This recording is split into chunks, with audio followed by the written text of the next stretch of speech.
বাংলাদেশের রাজনৈতিক অঙ্গনে সাম্প্রতিক সময়ে ঘটে যাওয়া সবচেয়ে গুরুত্বপূর্ণ ঘটনা শেখ হাসিনার পতন। আমাদের প্রতিবেশী দেশ ভারতে এর প্রভাব কতটুকু আর আমেরিকার ভূমিকা কতটা বিতর্কিত, এই ভিডিওতে আমরা আজ এই বিষয় নিয়ে আলোচনা করব। চলুন ভিডিওর দিকে যাওয়া যাক।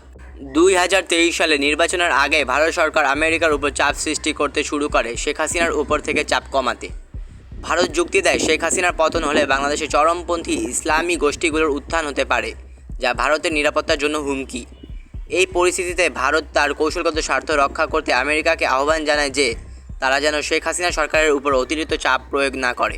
এটা সত্যিই ভাবনার বিষয় যে ভারতের মতো একটি শক্তিশালী দেশ কীভাবে এককভাবে একটি দেশের অভ্যন্তরীণ রাজনীতিকে প্রভাবিত করতে পারে এবং সেই প্রভাব কতটা গভীর হতে পারে।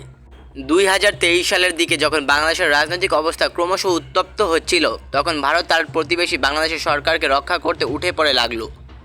আমার মনে আছে তখন আমরা সবাই টিভিতে দেখছিলাম কিভাবে শেখ হাসিনা সরকারকে নিয়ে আলোচনা হচ্ছিল।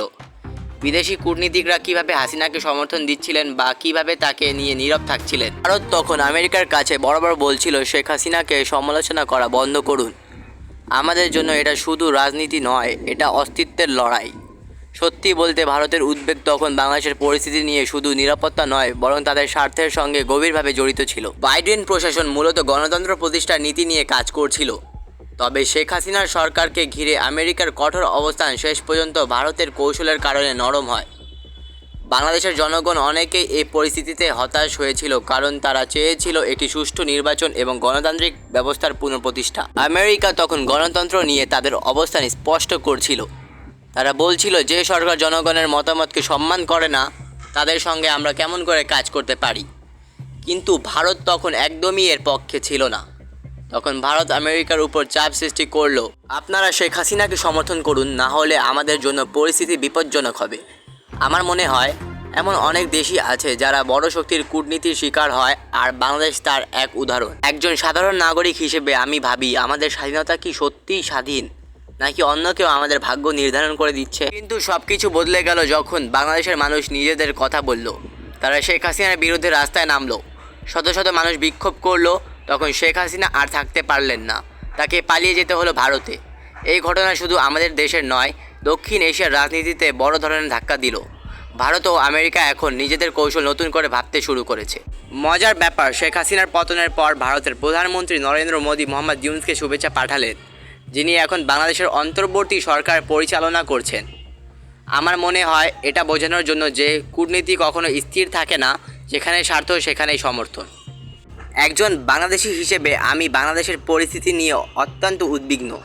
আমাদের দেশের ইতিহাসে রাজনৈতিক উত্থান পতন নতুন কিছু নয়, কিন্তু যখন দেখি আমাদের অভ্যন্তরীণ রাজনীতিতে বিদেশি শক্তির প্রভাব এতটা গভীর, তখন সত্যিই হৃদয় ভেঙে যায়। আমাদের দেশের জনগণ বছরের পর বছর সংগ্রাম করেছে নিজেদের অধিকার প্রতিষ্ঠার জন্য।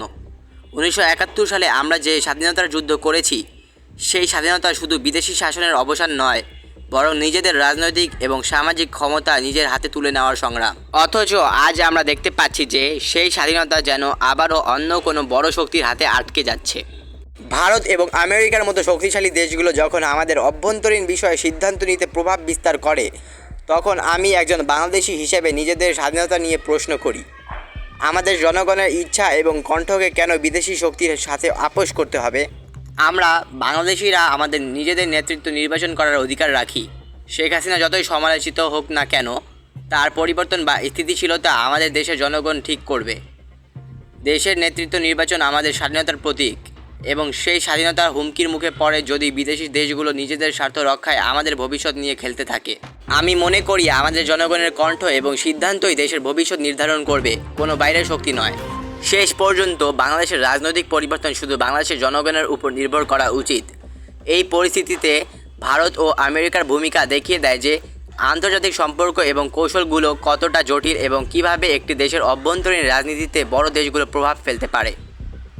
আমি আশা করি এই ভিডিওটি আপনাদের জন্য তথ্যবহুল ছিল। মতামত জানাতে ভুলবেন না। নতুন ভিডিওতে আবারও দেখা হবে, ততক্ষণ পর্যন্ত সবাই ভালো থাকেন। আল্লাহ হাফেজ।